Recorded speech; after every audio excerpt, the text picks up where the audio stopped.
lagi dengan Opung Parabelak di Pro Kontra, di mana setiap narasi memiliki sudut pandang berbeda tergantung bagaimana Anda menilainya, dan Anda tidak perlu merasa berdosa karena saat ini adalah bulan puasa.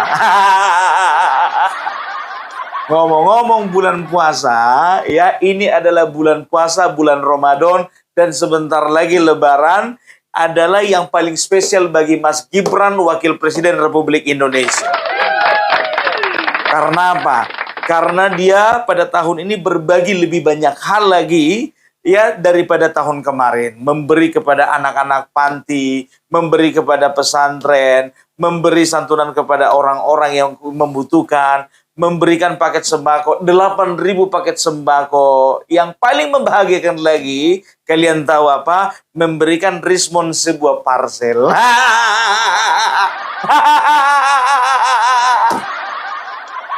Yang paling berkesan itu memberikan Rismon parsel.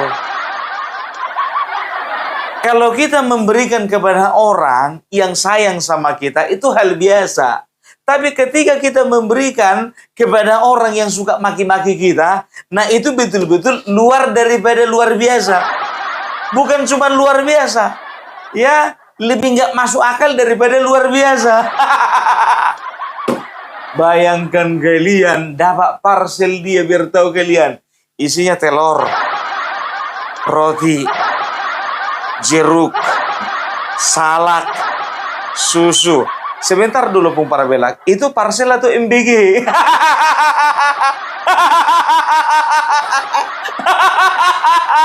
Aduh, minta maaf lah dulu, aku nggak kucek apa isi parselnya. Ya, tapi bukan masalah parselnya, bukan berapa besar yang diberikan kepada Rismon ini. Ketulusan hatinya itu yang betul-betul bisa kita pelajari. Malaikat aja minder. Bayangkan kalian, malaikat minder. Coba, manusia apa? Ya, manusia jenis apa yang datang orang udah memaki-maki, bukan sebulan 2 bulan, setahun.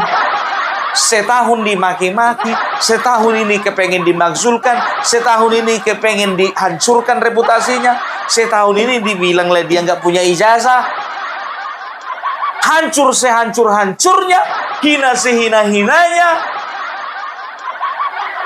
lebih hina daripada Bapak Joko Widodo. Seorang wakil presiden Bapak Joko Widodo sudah purna, ya kan? Ini wakil presiden, harga diri, wah, harga diri. Tapi begitu datang, apa dibilangnya di pintu masuk, ya kan? Udah, kita saudaraan. Nggak usah kita ingat-ingat yang dulu-dulu.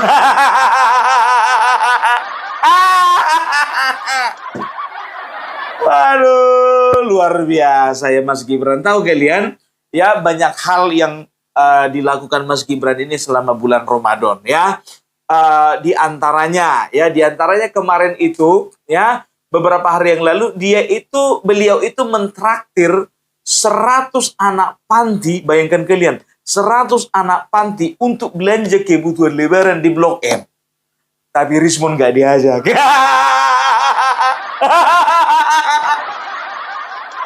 Mananya Mas Wapres? Katanya kita saudaraan aja. Beli baju lebaran kok Rismon gak diajak. Opung Parabelak, Rismon itu peneliti, bukan anak panti. Iya. Peneliti, ya. Iya, betul.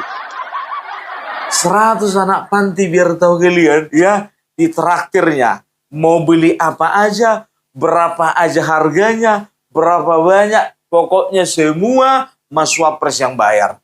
Tahu kayak gitu, ngikut aku satu. Beli apa aja, katanya kan.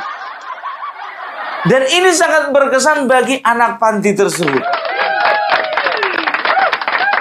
Begitu dikasih kesaksian satu persatu, ada yang bilang begini, Bapak Wakil Presiden, ya, lain kali jangan takut lagi ya bawa kami, ya. Lain kali kami dibawa lagi ya, jangan takut ya.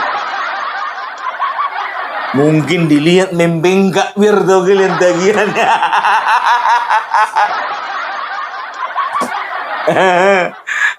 Pak, di antara 100 orang itu ada yang nggak beli iPhone 17 Pro Max? Nggak ada ya, karena itu bukan kebutuhan lebaran kan? Iya. Ya, jadi bisa dikatakan ya anak-anak ini adalah anak-anak yang perlu perhatian. Karena apa? Tidak mungkin anak yang masuk panti itu orang mampu, nggak akan mungkin. Nggak akan mungkin anak panti itu ya orang tuanya peneliti, nggak mungkin. Nggak akan mungkin juga anak panti itu ya orang tuanya adalah salah satu menteri menpora pada zaman dulu, nggak mungkin juga. Ya, nggak mungkin juga salah satu dari anak panti tersebut ya adalah anak dari seorang dokter neuroscience.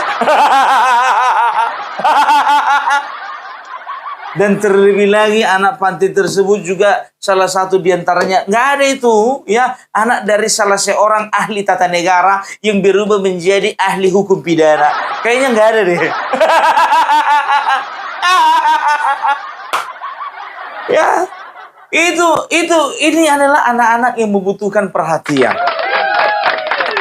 Ya, anak-anak yang membutuhkan perhatian, yang kebutuhannya memang sangat bisa dikatakan mengalami keterbatasan ya. Nah, ini adalah momen yang tepat sekali untuk menyenangkan hati mereka. Terima kasih Mas Wapres untuk perhatiannya terhadap anak-anak bangsa ya. Dan yakinlah dari anak-anak tersebut nggak akan ada yang satu pun mempertanyakan ijazah daripada Bapak Wakil Presiden. Nggak ada, Pak. Itulah makanya Bapak ini senang membelanjai mereka. Satu pun nggak ada yang nanya, Bapak tamatan apa? Sekalipun ada yang nanya, tetap dibelanjai. Kemarin lagi biar tahu kalian, ya beliau itu memberikan santunan kalau nggak salah 8.000 paket di salah satu masjid di kota Solo. 8.000 paket biar tahu kalian. Bayangkan kalian ya, 8.000 paket itu bukan sedikit, itu banyak itu. Bisa dikatakan ini juga bentuk perhatian Mas Gibran daripada jemaah masjid yang betul-betul membutuhkan. Ya, bayangkan kalian ya, sama si Rismon aja dia baik, apalagi sama jemaah masjid.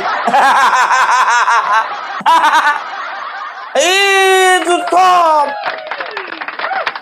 Ya, 8.000 bayangkan kalian, 8.000 ya dihabiskan uangnya untuk memberikan sumbangan atau memberikan bantuan kepada kepada masyarakat.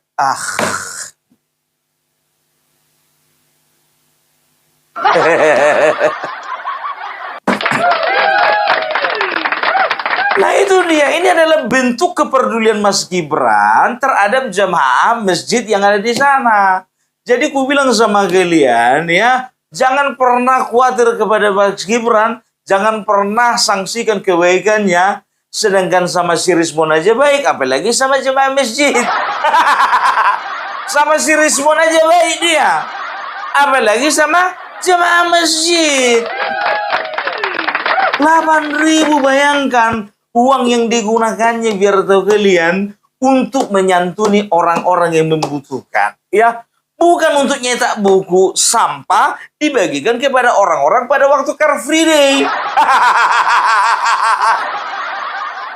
Itu kan sama saja memberikan racun. Kan begitu? Nah setelah itu apa lagi? Ya Mas Gibran biar tahu kalian ya, Mas Gibran itu secara langsung memantau jalannya mudik bersama, ya mudik gratis yang dilakukan oleh salah satu BUMN. Waktu itu beliau hadir melepas kepergian daripada orang-orang yang mudik yang diadakan oleh BUMN tersebut ya. Nah, Mas Gibran naik tuh ya kan ke atas bis. Untung aja dia naik nggak bawa gitar. Siang Pak, siang Bu. Permisi. Aduh, untung aja nggak bawa gitar. Sepanjang jalan kenangan.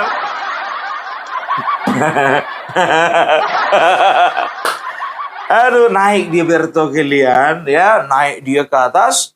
Bis itu dilihatnya satu persatu, disapanya warga yang mau pergi mudik, ya kan?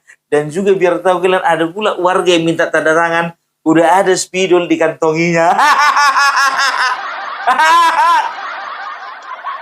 Pak minta tanda tangan Pak, datang Mas Gibran kan ditandatangani, ya kan? Udah kayak sepak bola aja nih.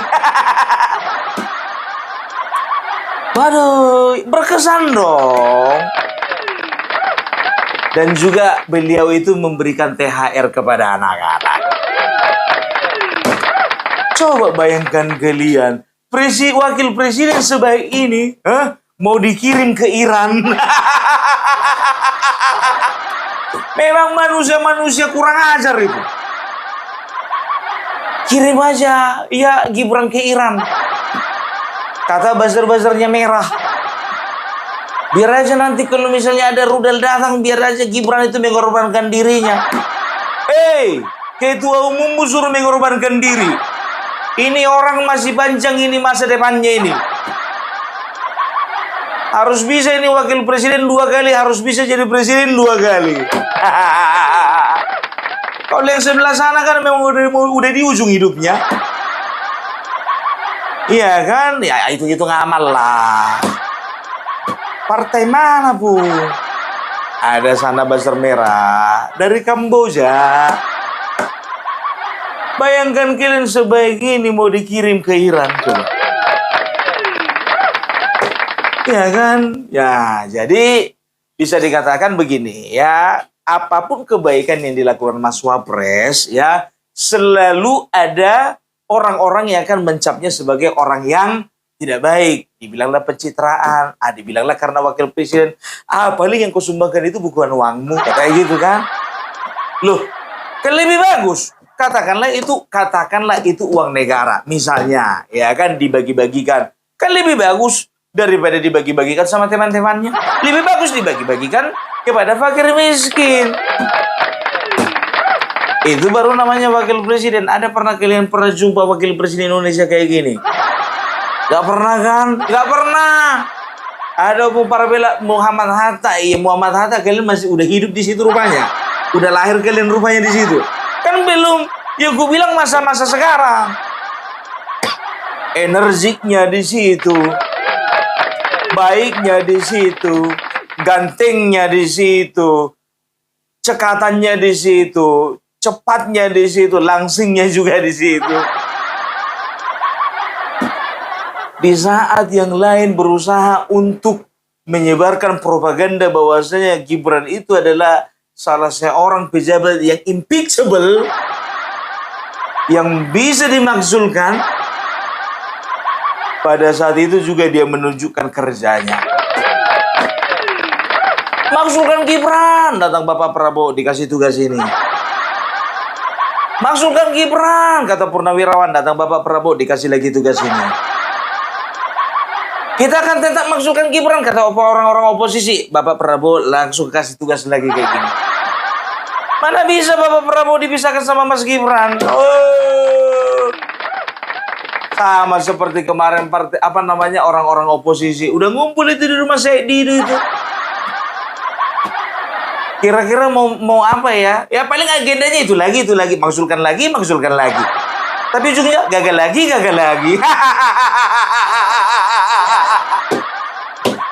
Makanya biar tahu kalian, si Rismon ini hengkang daripada grupnya yang terdahulu, dari kelompoknya terdahulu. Orang yang paling benci ya adalah yang pertama Refli Harun. Karena apa? Karena Refli Harun kita sudah lihat pergerakannya dari beberapa tahun kemarin ya sampai sekarang getol sekali ya menyuarakan makzulkan Gibran kan begitu. Nah, sementara ketika dia menjadi lawyernya Rismon, dia berharap Rismon ini akan selalu berkuar-kuar makzulkan Gibran. Gibran gak punya ijazah. Sampai Rismon sendiri kemarin menyatakan bahwasanya dia punya resolusi. Apa resolusinya? Bukan menjadi pribadi yang lebih baik, punya penghasilan yang lebih banyak, ibadahnya semakin baik. Enggak. Resolusi hidup satu-satunya di sama Rismon hanya makzulkan Gibran. Itu makanya si Refli Harun semangat. Karena apa? Karena dia punya mesin yang dia peralat ya untuk melancarkan visi dan misinya. Tapi apa? Gagal maning. Itu dia, ya kan? Udah gak ada lagi. Udah isu isu makzulkan Gibran lemah. Melemah.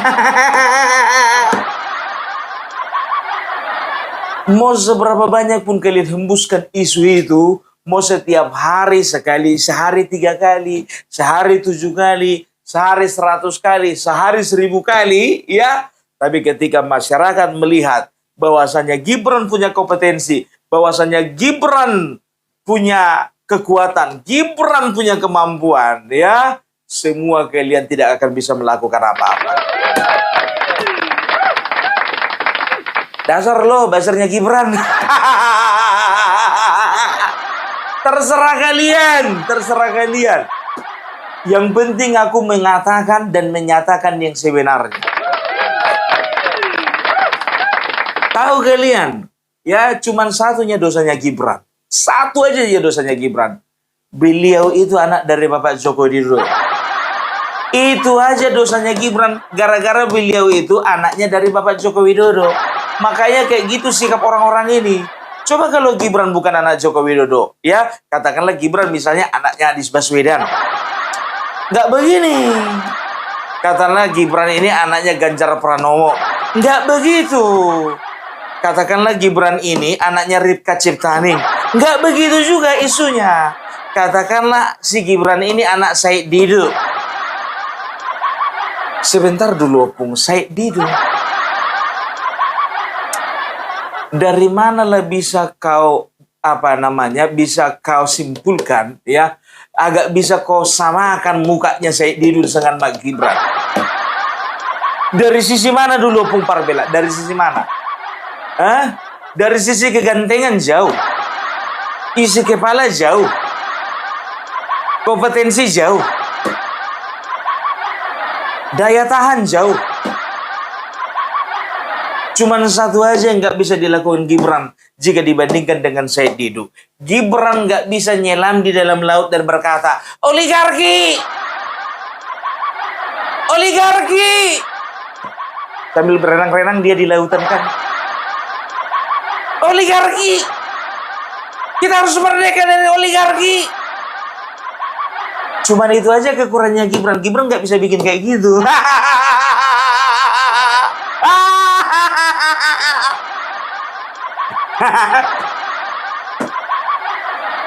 Nah itu dia. Ya memang betul. Banyak pihak mengatakan beliau itu belimbing sayur lah, Samsul lah, ya kan, ugal-ugalan lah, terlalu muda lah. Tapi ketika seseorang membuktikan bahwasanya dirinya bisa, ya, maka semua cecurut-cecurut itu akan bungkam. Cecurut, curut. Aduh, ya. Makanya kita para pembela Bapak Joko Widodo, pembela Bapak Prabowo, pembela Bapak Gibran, ya. Kenapa seperti ini? Keadaan Opung Parbela selalu tertawa di atas penderitaan mereka. Karena apa? Karena kita itu merasa puas, ya, ketika mereka menghendaki kekacauan di negeri ini, mereka menghendaki kehancuran di negeri ini, mereka menghendaki bahwasanya presiden mereka lah yang harus menjadi presiden di bangsa ini, ya, kita dengan puas mengatakan, sampai kapanpun juga lu gak bakalan kebagian.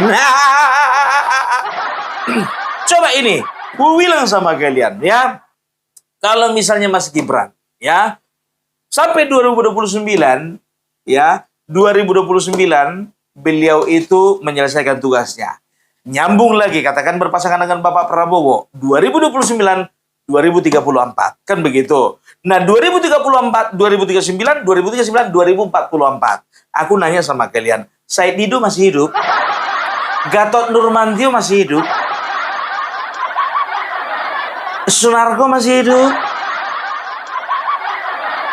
Refli Harun masih hidup. Siapa lagi? Ya, yang lelenya masih hidup. Roy Suryo masih hidup. Bayangkan kalian ya, dari mulai sekarang hitunglah 2026 sampai 2044 ya, masih ada waktu sekitar 28 tahun. 28 tahun.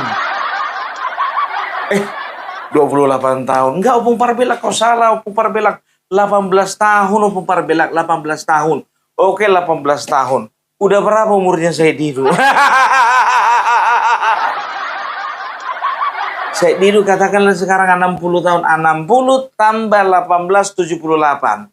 Masih sanggup nggak dia menyelam di dalam air sambil mengucapkan, bebaskan dari oligarki, harus merdeka dari oligarki? Masih bisa nggak? Masih bisa nggak Rizal Fadila mengatakan kepada Bapak Joko Widodo, gantung, adili, Jokowi? Tanya dulu. Itu makanya mereka sekarang ini berusaha untuk mendegradasi yang namanya Gibran, berusaha untuk merusak reputasi Gibran. Supaya apa? Supaya stop. Jangan ada lagi terahnya Bapak Joko Widodo. Mau dia mampu, semampu-mampunya, ya kalau bisa ini dipenggal. Ini kalau bisa langsung di-cut. Jangan sampai berkuasa lagi. Karena apa? Gak kebagian jatah mereka. Coba bayangkan kalian, kurang apa lagi coba ya? Penanganan banjir, beliau turun. Penanganan intoleransi, beliau turun. Penanganan apa lagi? MBG, pemonitoran MBG, beliau turun. Ya, setelah itu ada bencana alam, ya, beliau juga turun. Gunung meletus, beliau juga turun. Datang tamu negara, beliau juga turun. Disuruh Bapak Prabowo untuk mengisi acara di dalam acara-acara kenegaraan, mengisi pidato, beliau juga turun. Ya, acara besar, acara kecil, beliau turun. Pergi ulang tahun Presiden Papua Nugini, beliau juga turun. Ya, menyambut tamu negara dari berbagai negara, beliau juga turun. Ya, apa lagi? Apa yang kurang dari Mas Gibran kita? Tugas apa yang tidak diselesaikan oleh Gibran Raka Buming Raka? Bayangkan kalian, sampai mengatur pemudik pun juga beliau turun. Jujur kalian sama aku, jujur ku bilang sama kalian, semasa kalian hidup, wakil presiden mana yang kayak gini? Kagak ada, bos. Nggak ada. Nggak usah pungkiri itu. Mau siapa? Yusuf Kala. Mau siapa? Budiono. Mau siapa? Hamzahas. Mau siapa? Megawati. Mau siapa lagi? Sudarmono. Mau siapa lagi? B.J. Habibie. Siapa yang lengkapnya seperti Gibran Raka Buming Raka, tapi fair dengan usia yang semuda itu? Yusuf Kala, salah satu ingatanku ya, Yusuf Kala ini berjasa, yang paling berjasa terhadap bangsa Indonesia ya, ketika dia itu mendamaikan antara gerakan Aceh Merdeka dengan Indonesia. Kan begitu ya. Hanya itu aja. Yang lain kalau kutanya sama kalian, contohnya siapa pada zaman siapa dan menteri apa ya yang yang melegalisasikan yang namanya outsourcing. Zaman siapa? Aku nanya, bukan nuduh dia. Aku nggak nuduh dia ya, nggak nuduh dia. Zaman siapa, presidennya siapa, siapa menterinya, siapa orangnya. Itu dia ya. Jadi sudahlah ya. Aku nggak nuduh dia, nggak. Aku nanya. Aku kan orang bodoh, nggak orang pintar. Aku nanya. Kan begitu ya. Nah, kemarin juga ada katanya sebuah kerusuhan di daerah tertentu. Sebuah kerusuhan di daerah tertentu, nggak perlu kusebutkan namanya. Sampai di sana banyak sekali korban. Ya kan? Katanya ya, ada kapal dari seorang pejabat di negara ini yang digunakan untuk mengangkut para teroris, kaum-kaum radikal masuk ke daerah itu. Ya kan? Nah, itu pakai kapalnya siapa? Aku nanya. Aku nanya. Kamu nanya.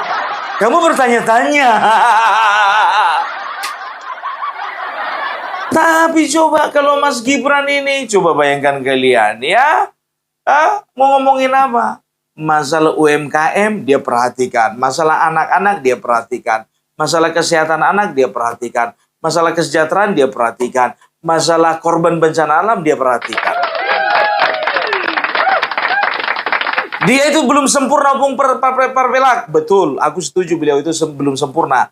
Tapi pada saat ini, ya, di dalam ketidaksempurnaannya, dia sedang belajar untuk mempersiapkan diri untuk menjadi pemimpin di masa yang akan datang. Gatot Nurmantio dijamin gak kebagian. Sunarko gak kebagian.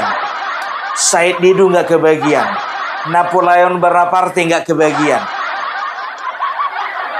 Ya, setelah itu siapa lagi? Banyak. Refli Harun gak kebagian. Susno Duaji gak kebagian. Abraham Samad gak kebagian. Gak kebagian.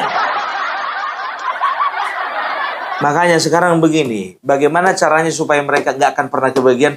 Tergantung kita ini sekarang. Tergantung kita ini memilih calon pemimpin kita. Tapi puji Tuhan, alhamdulillah ya, kita ini sudah dipimpin oleh orang-orang yang memang betul-betul luar biasa. Ya, kita bisa melihat bagaimana pemimpin demi pemimpin membawa bangsa kita ini kepada dari satu kemajuan kepada kemajuan yang lainnya. Dan juga semenjak Bapak Joko Widodo kelihatan bahwasanya Indonesia memang betul-betul memerlukan pemimpin yang punya daya eksekusi yang sangat besar. Bukan cuma pemimpin yang cuma ngomong-ngomong pandainya di seminar. Seminar UGM datang dia. Nyindir-nyindir apa dia bilangnya. Saya yang mahasiswa UGM yang asli berani datang. Coba yang gak asli berani gak datang.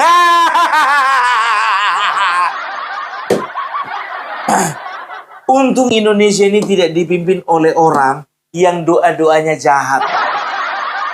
Doa-doanya mengatakan begini, ya Allah, negara kami ini dipimpin bukan oleh karena orang-orang yang kompetensi, tapi oleh karena relasi.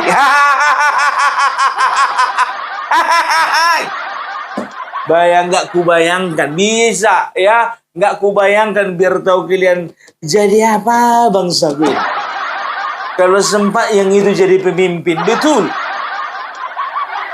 Makanya aku bilang, nggak usah mimpi jadi pemimpin, jadi presiden, ya. Kalau kalian tidak punya kemampuan seperti wakil presiden. Dan biar tahu kalian, ya, mulai dari Mas Wapres ini kelihatan ke permukaan, kelihatan bermasyarakat, belusukan sana-sini, kelihatan prestasinya. Nah, anak-anak nanti akan mulai berubah, ya kan begitu. Kalau zaman-zaman dulu, ya, orang ditanya, cita-citanya jadi apa? Presiden. Mana ada yang mau jadi wakil presiden? Tapi kalau nanti, yakin kalian, kamu mau jadi apa? Jadi wakil presiden.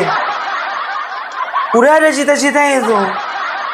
Karena apa? Bangga ternyata jadi wakil presiden pun bisa menjadi menjadi pembantu dari presiden untuk menyelesaikan program-program pemerintah. Ya kan, jadi kalian tanamkan itu sama anak-anak kalian. Nanti kalau misalnya apa, gak apa-apa nanti kalian jadi wakil presiden. Mana ada cita-cita kayak gitu, Mak? Kalian itu kalau dibilangin, sedangkan orang cita-citanya jadi wakil rakyat bisa. Masa kalian mau jadi wakil presiden gak mau? Jadi wakil rakyat mau, masa kalian jadi wakil presiden gak mau? Tapi dari semua anak-anak Indonesia, orang pertama yang memiliki cita-cita menjadi wakil presiden ternyata ada. Di atas generasi kita. Ada. Siapa itu? Caimin. Muhaimin Iskandar. Ternyata dari kecil dia cita-citanya jadi wakil presiden. Satu-satunya manusia di Indonesia yang waktu itu jumlah penduduknya masih sekitar 235.672.205 orang. Bayangkan kalian, masih segitu jumlah penduduk Indonesia, dia satu-satunya yang bercita-cita jadi wakil presiden. Kelihatan kan beberapa kali kampanye, siapapun presidennya, yang penting wakil presidennya Muhaimin Iskandar.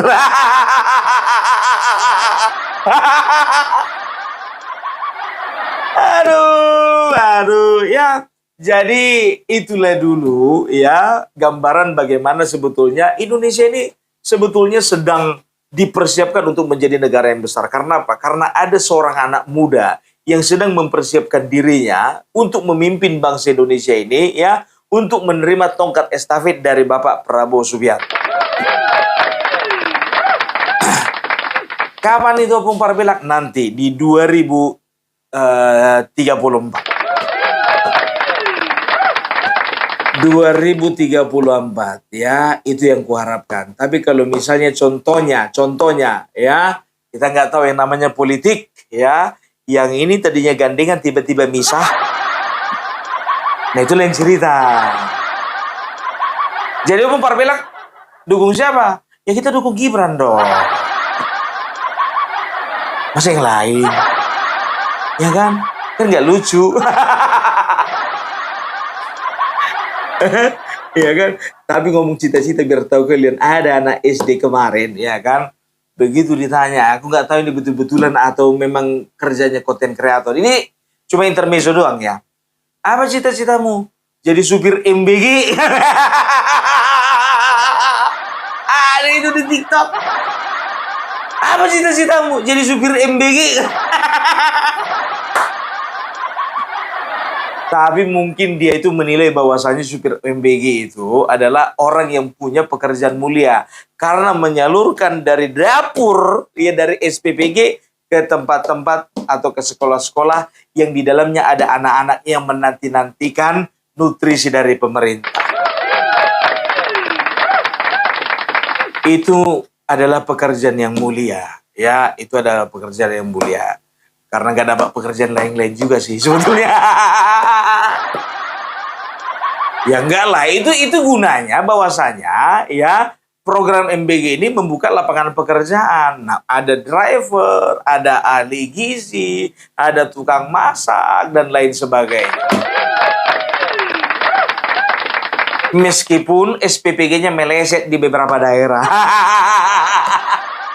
Nah, ini pun juga jadi monitoring ini ya, Mas Pak Wakil Presiden kita, Bapak maaf ya, ada saatnya saya puji, ada saatnya juga saya kritik kan begitu. Tapi saya mau kritik ini Bapak kayaknya tolong dulu Bapak Gibran monitor dulu ya mengenai pendistribusian MBG di seluruh Indonesia. Tolong dulu dimonitor Pak, biar nggak ada lagi salak busuk, biar nggak ada lagi ayam berulat, biar nggak ada lagi ikan lele mentah, biar nggak ada lagi roti kadaluarsa. Ini masukan ini Bapak, ini kritik di sini kalau aku katakan ya, bisa dikatakan pemerintah perlu memperbaiki. Itu dia ya. Jadi terima kasih ya kepada Bapak Wapres yang sudah menghibahkan dirinya kepada bangsa ini. Karena apa? Di saat Bapak Prabowo ke luar negeri, kami jadi ngerasa gak kehilangan presiden gitu loh. Berlebihan Kopung, penjilat. Bukan penjilat, kan kita bisa lihat kan. Sekarang itu kayaknya lebih proporsional gitu. Bapak Prabowo sibuk di luar negeri, Mas Gibran di dalam negeri. Kan begitu, ya memang harus begitu. Masa wakilnya di luar negeri, presidennya dalam negeri. Ya kan? Nah, jadi itu dulu dari Opung Parpelak ya. Kita ketemu lagi di acara pro kontra selanjutnya.